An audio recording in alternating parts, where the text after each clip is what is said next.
Hello guys, तो पिछले video में हम लोगों ने इलेक्ट्रोस्टैट का बहुत सारा क्वेश्चन को सॉल्व कर लिया था, है ना। कि दो चार्ज पार्टिकल के बीच में अगर लाइक हो तो कहाँ पर हम लोग नेट फोर्स जीरो होगा, ऐसा क्वेश्चन हम लोगों ने बना लिया था। लेकिन सबसे इम्पॉर्टेंट अभी तक जो भी हम लोगों ने पढ़ा, कूलम्ब्स लॉ सबसे ज़्यादा इंपॉर्टेंट है। उसके बाद जो आता है वो आता है प्रॉपर्टीज ऑफ चार्ज। ये बहुत ही इंपॉर्टेंट टॉपिक है ना। और जो कूलम्ब्स लॉ पे जो हम लोग क्वेश्चन किए थे, कूलम्ब्स लॉ, परमिटिविटी, जितने भी पढ़े थे सारा इंपॉर्टेंट है, इसी में आ जाता है। अगर 5 मार्क्स में पूछेगा तो परमिटिविटी के बारे में भी डिस्कस कर देना है कि कूलम्ब्स लॉ जो होता है वो मीडियम पे भी डिपेंड करता है।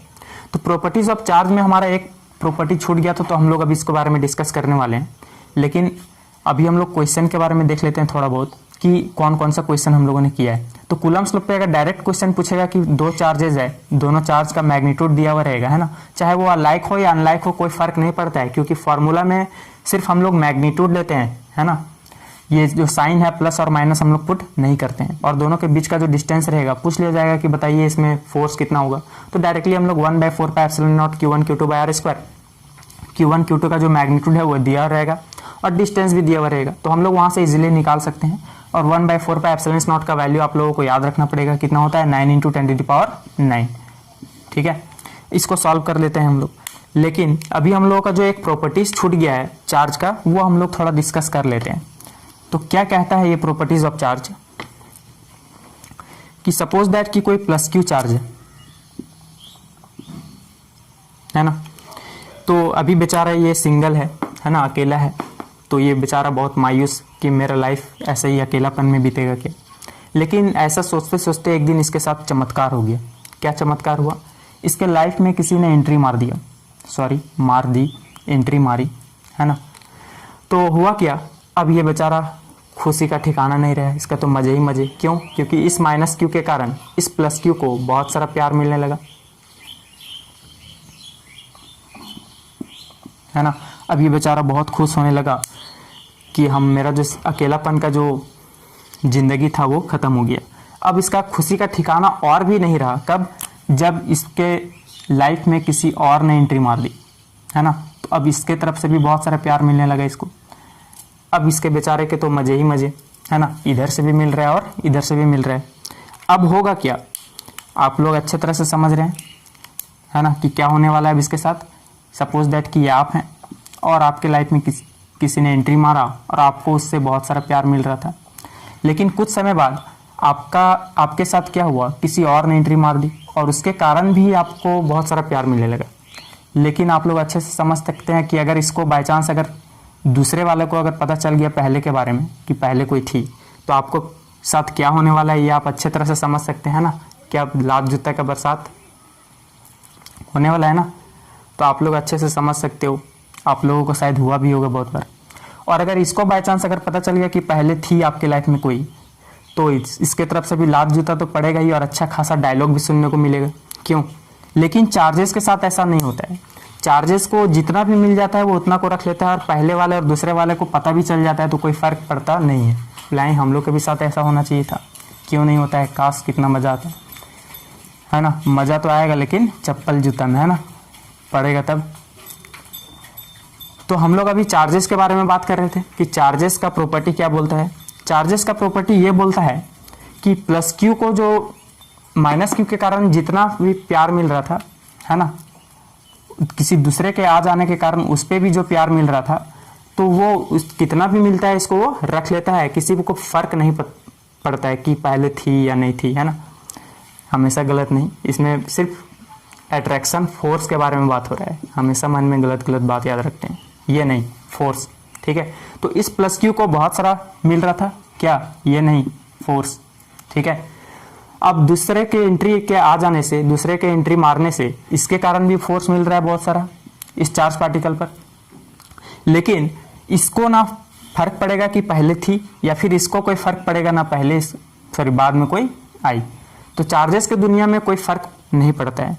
अब इसका प्रॉपर्टीज क्या बोलता है, अब हम लोग अच्छे लैंग्वेज में इसको समझ लेते हैं कि चार्जेस को किसी दूसरे चार्ज के कारण जितना फोर्स अप्लाई हो रहा था, किसी तीसरे के आ जाने से उस पर भी फोर्स अप्लाई होगा। वो हो भी सकता है और नहीं भी हो सकता, होगा ही, है ना। क्योंकि जो तीसरा चार्ज पार्टिकल आया है उसके कारण भी कुछ फोर्स अप्लाई होगा इस बॉडी पर, इस चार्ज पार्टिकल पर, ठीक है होगा, लेकिन इसको पहले वाले से कोई फर्क नहीं पड़ेगा और ना ही इसको बाद वाले से कोई फर्क पड़ेगा। तो कुल मिलाकर के कहने का ये है कि चार्ज पार्टिकल के बीच में जो दो चार्ज पार्टिकल के बीच में जो फोर्स अप्लाई होता है, किसी तीसरे के आ जाने से उस दो बॉडी पर जो फोर्स अप्लाई हो रहा था पहले, उस पर कोई इफेक्ट नहीं होगा, ना ही कम होगा और ना ही ज्यादा होगा।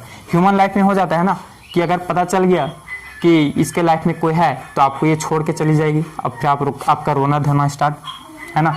लेकिन चार्जेस के साथ ऐसा नहीं होता है, पहले भी थी कोई फर्क नहीं पड़ता है ना, या बाद में आएगी भी तो भी कोई फर्क नहीं पड़ता है। इसमें यह बोला जाता है कि the interaction force between two charge particle is independence of presence और absence of any charge particle.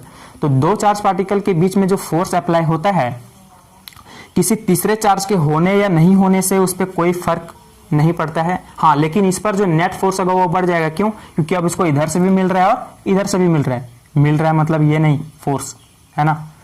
तो फोर्स इधर से भी अप्लाई हो रहा है और इधर से भी अप्लाई हो रहा है, तो नेट फोर्स तो बढ़ जाएगा। लेकिन किसी एक के बारे में अगर हम लोग बात करें तो किसी तीसरे के आ जाने के कारण उस फोर्स पर कोई भी इफेक्ट नहीं पड़ने वाला है ना। जितना था उतना ही रहेगा।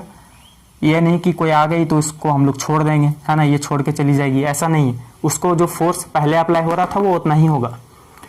तो the interaction force between two charge particle is independence of presence और absence of any charge particle. किसी दो चार्ज पार्टिकल पर जो बॉडी पर फोर्स अप्लाई हो रहा है, किसी तीसरे के आ जाने से उस बॉडी पर जो फोर्स अप्लाई हो रहा था पहले, उसमें कोई इफेक्ट नहीं होगा, ना ही कम होगा और ना ही ज्यादा होगा। जितना था उतना ही रहेगा, है ना।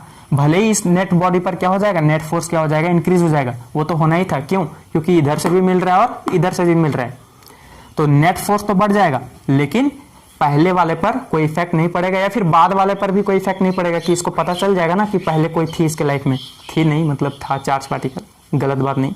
तो इसको भी अगर पता चल गया कि इसके लाइफ में मतलब कोई है, तो ये भी ऐसा नहीं है कि फोर्स जो पहले जितना लगा रही थी अब पता चलने के बाद कम कर दे या फिर ज्यादा कर दे। ज्यादा तो कभी होता नहीं है, या कम कर दे, जितना था उतना ही रहने वाला है। तो इसको हम लोग लिख लेते हैं, द इंट्रैक्शन फोर्स, लिखिए, the interaction force between two charge particles is independence of presence और absence of any charge particle. ठीक है गाइज, ये हो गया। ये प्रॉपर्टीज ऑफ चार्ज जो है बहुत ही इंपॉर्टेंट टॉपिक है। तो अब हम लोग बात करते हैं कुछ इंपॉर्टेंट क्वेश्चन के बारे में।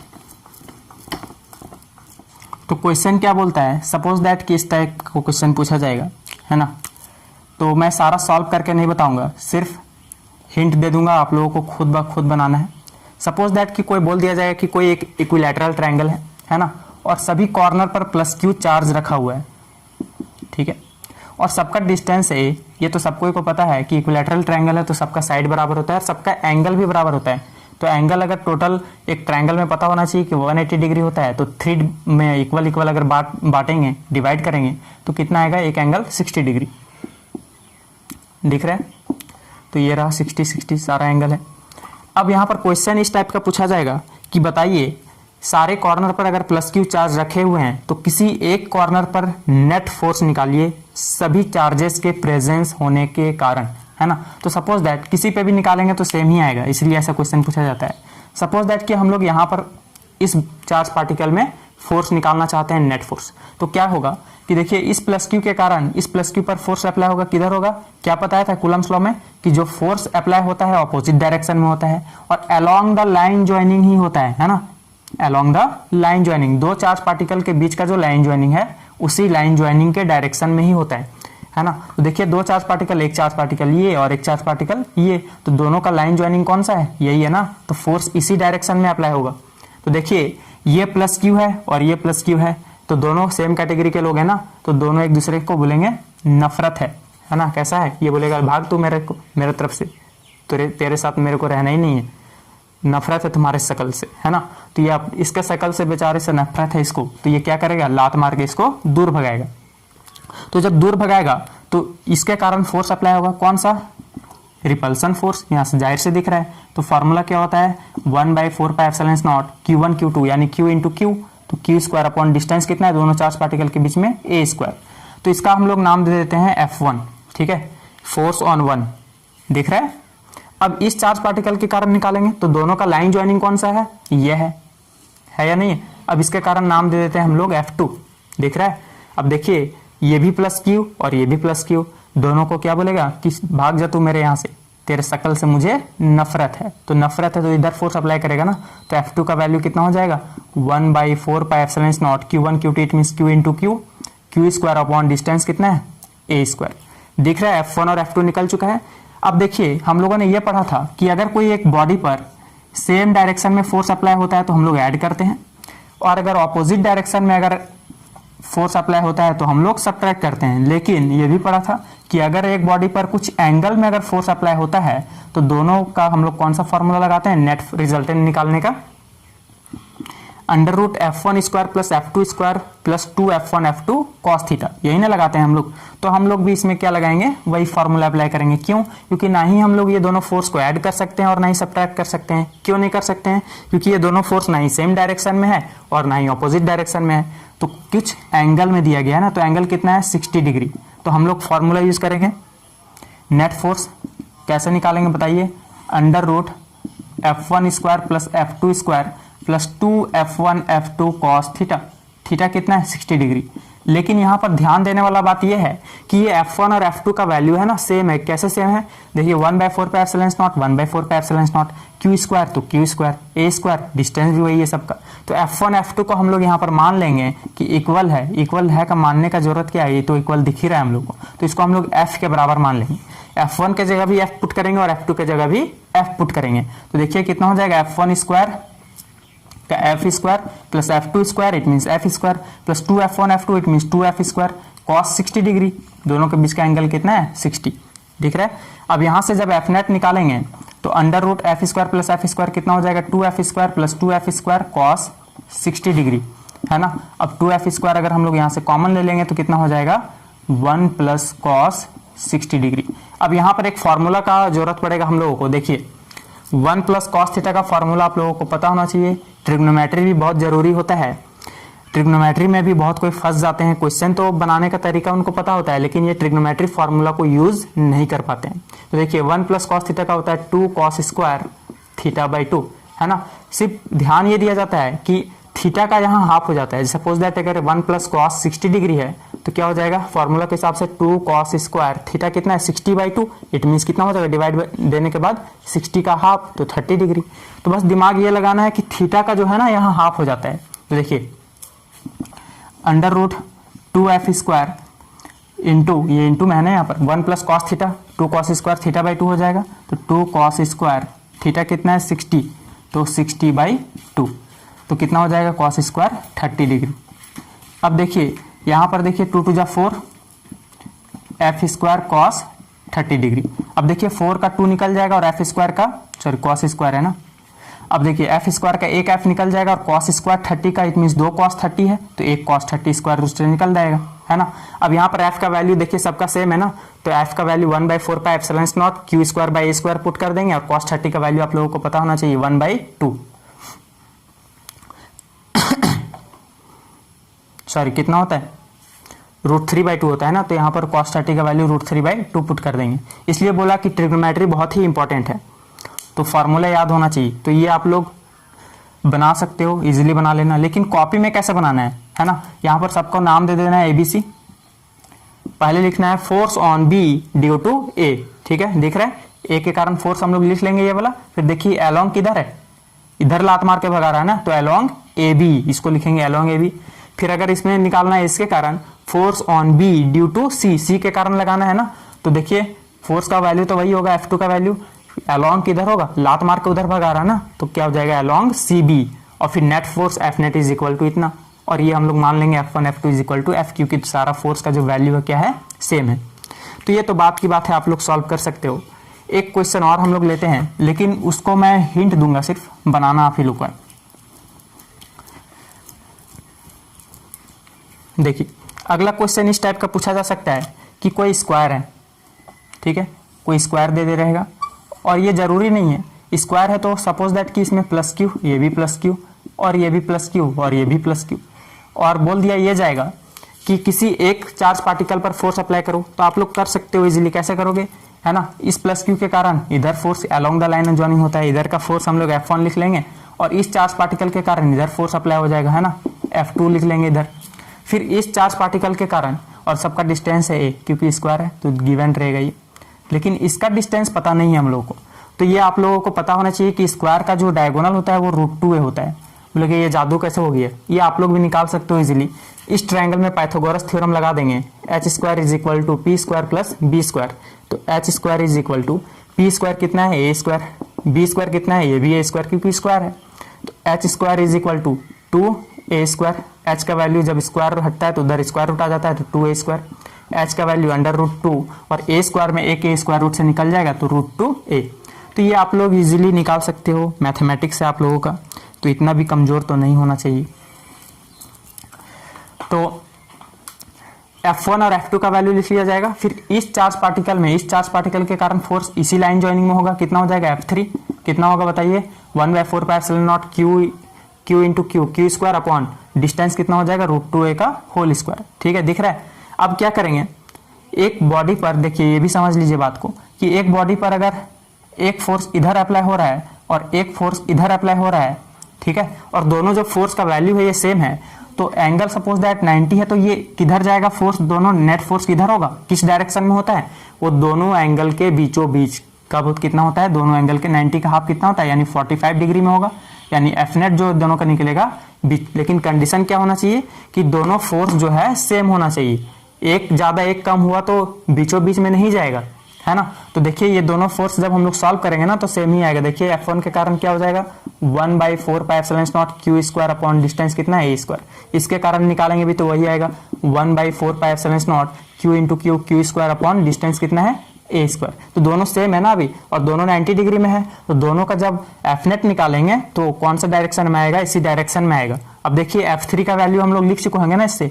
अब F3 और ये F1 और F2 का जो नेट निकाले इसी डायरेक्शन में है ना, तो हम लोग क्या पढ़े थे कि एक बॉक्स में अगर सेम डायरेक्शन में फोर्स अप्लाई होता है तो दोनों ऐड कर देते हैं। अब एफ नेट कैसे निकालेंगे, F3 को और प्लस ये दोनों का जो एफ नेट निकाले थे वो दोनों को ऐड कर देंगे, F3 प्लस ये दोनों का नेट जो निकला था इसी डायरेक्शन में, वो दोनों को ऐड कर देने पर क्या हो जाएगा, एफ नेट का वैल्यू निकल जाएगा हमारा। तो ये आप लोग इजिली सॉल्व कर लेना घर पे बैठ करके। हम लोग अभी बात कर रहे हैं कि क्वेश्चन का जो वैरायटी होता है वो किस तरह से होता है। आप लोग इतने भी कमजोर नहीं हो कि नहीं बना सकते। अब अगला जो वैरायटी है क्वेश्चन का वो भी आप ही लोग बनाओगे, थोड़ा बहुत हिंट दे दूंगा। क्वेश्चन ये रहेगा कि कोई स्क्वायर है ना, सपोज दैट कि सारे चार्ज पार्टिकल जो कॉर्नर पर रखे हुए हैं प्लस क्यू है, और बीच में ना एक प्लस क्यू रखा हुआ है, तो पूछ लिया जाएगा कि इस बीच में जो प्लस क्यू रखा हुआ है उस पर नेट फोर्स कितना होगा। तो देखिए ये मुजबानी सॉल्व करने वाला क्वेश्चन है, हालांकि कॉपी में बनाना है ना। सपोज दैट कि देखिए इसको अगर मिलाएंगे, दिख रहा है आप लोगों को, तो देखिए इस प्लस क्यू के कारण इसका डिस्टेंस कितना होगा बताइए, तो दिख रहा है आप लोगों को डिस्टेंस, नहीं पूरा डिस्टेंस अभी स्क्वायर रूट का कितना निकाले थे √2a, तो हाफ है ना, यहाँ बीचों बीच कॉर्नर में रखा हुआ है, तो कितना हो जाएगा a/√2। तो डिस्टेंस जो है a/√2, ये भी a/√2 और ये भी a/√2 और ये भी a/√2। तो दो चार्ज पार्टिकल के बीच का डिस्टेंस कितना है a/√2, और ये डिस्टेंस तो दिया हुआ रहेगा, ठीक है। लेकिन बीच में पूछा है ना नेट फोर्स कितना होगा, तो देखिए ये प्लस क्यू को क्या बोलेगा, मेरा नजरों से दूर हो जाओ, इट मीन्स दूर भगाएगा ना, तो इधर फोर्स अप्लाई होगा। ये प्लस क्यू इस प्लस क्यू क्या बोलेगा, मेरे नजरों से दूर हो जाओ। ये प्लस क्यू को क्या बोलेगा, भाग मेरे यहाँ से, मेरे यहाँ तो रहना ही नहीं, शक्ल से नफरत है ना। ये प्लस क्यू इस प्लस क्यू को क्या बोलेगा, भाग यहाँ से। और देखिए सबका जो फोर्स निकालेंगे 1/4πε0 q इंटू क्यू² डिस्टेंस a/√2 का होल स्क्वायर, तो सारा फोर्स बराबर आएगा। तो देखिए ये एक दूसरे को, एक बॉक्स में क्या बताया था कि अगर इधर 40 लग रहा है और इधर भी 40 लग रहा है तो जीरो होगा ना फोर्स, क्यों, क्योंकि एक दूसरे को नेग्लेक्ट कर देंगे। तो सारा फोर्स ऑपोजिट डायरेक्शन में है और क्या है, सेम है, मैग्नीट्यूड भी सेम है और ऑपोजिट डायरेक्शन में है, तो सारा एक दूसरे को कैंसिल कर देंगे और फोर्स एफ नेट का जो वैल्यू आएगा वो कितना आ जाएगा, 0 आ जाएगा। दिख रहा है, तो वो इजीली आप लोग निकाल सकते हो। अगला क्वेश्चन इसी में दे दिया जाएगा कि एक स्क्वायर है, यहां -q, यहां -q, यहां +q और यहां प्लस क्यू और बीच में क्या दे देगा, एक प्लस क्यू चार्ज रखा हुआ है। तो ठीक है, फिर हम लोग वही काम करने वाले हैं ना। देखिए क्या करेंगे, इस प्लस क्यू को, डिस्टेंस तो सब जगह है, ए वाई होगा ए बाई रूट टू, क्योंकि अभी हम लोगों ने निकाल चुके हैं a by root two, a by root two और ये भी ए बाई रूट टू। ये प्लस क्यू इस प्लस क्यू को बोलेगा भाग जा मेरे नज़र से, ये माइनस क्यू बोलेगा आ मेरे तरफ, हम लोग दोनों दोस्त हैं। ये माइनस क्यू इस प्लस क्यू को बोलेगा आ मेरे साथ, मेरे दोस्त हैं। और ये प्लस क्यू इसको लात मार के भगाएगा इधर ही। तो देखिए अभी दोनों का बीच का एंगल कितना है, 90 डिग्री दिख रहा है आप लोगों को। तो एफ नेट यहाँ पर कैसे निकलेगा, देखिए दो फोर्स जो सेम डायरेक्शन में है वो दोनों को लिख करके हम लोग ऐड कर देंगे। इधर भी देखिए सेम डायरेक्शन में दोनों को ऐड कर देंगे, तो दोनों ऐड करने पर एक फोर्स बन जाएगा, डायरेक्शन भी वही होगा ना। तो इसका एफ नेट दोनों का निकाल लेंगे, कैसे निकालेंगे, F1 प्लस F2, इसका F3 और F4 नाम दे देंगे। तो इसका एफ नेट कितना निकालेंगे, F3 प्लस F4, है ना। अब ये एफ नेट 1 निकाले हैं, एफ नेट 2 निकाले हैं। अब एफ नेट कैसे निकालेंगे बताइए, दोनों के बीच का एंगल है 90 डिग्री, तो F net 1 square plus F net 2 square plus 2 F net 1 into F net 2 cos theta, theta के कितना वैल्यू है 90 डिग्री। तो आप लोग ऐसे सॉल्व कर सकते हो। इतना इजी लेवल का क्वेश्चन पूछा जाता है, ये सिर्फ मैथमेटिक्स कैलकुलेशन पे डिपेंड करता है कि आप लोगों का कैलकुलेशन कैसा है। बाकी तो समझाने का समझा चुका हूँ कि आखिर ये क्वेश्चन किस तरह से सॉल्व किया जाता है। तो गाइज आज के लिए इतना ही। हम लोग नेक्स्ट वीडियो में और भी बहुत ही आईआईटी का क्वेश्चन सॉल्व करेंगे। ये भी आईआईटी में पूछा गया ये सब क्वेश्चन, है ना, ये आईआईटी का ही क्वेश्चन है। तो सोच सकते हो इतना इजी रहता है, सिर्फ कैलकुलेशन पे डिपेंड करता है। और प्रॉपर्टीज ऑफ चार्ज याद है या नहीं, कूलम्स लॉ जो लॉ होता है वो याद है या नहीं, फॉर्मूला याद है या नहीं, और कैलकुलेशन आपको याद है या नहीं, है ना। 1/4 पाई एप्सिलॉन नॉट का वैल्यू याद रहेगा तो इजीली आप लोग बना लोगे। तो गाइज आज के लिए इतना ही, थैंक यू।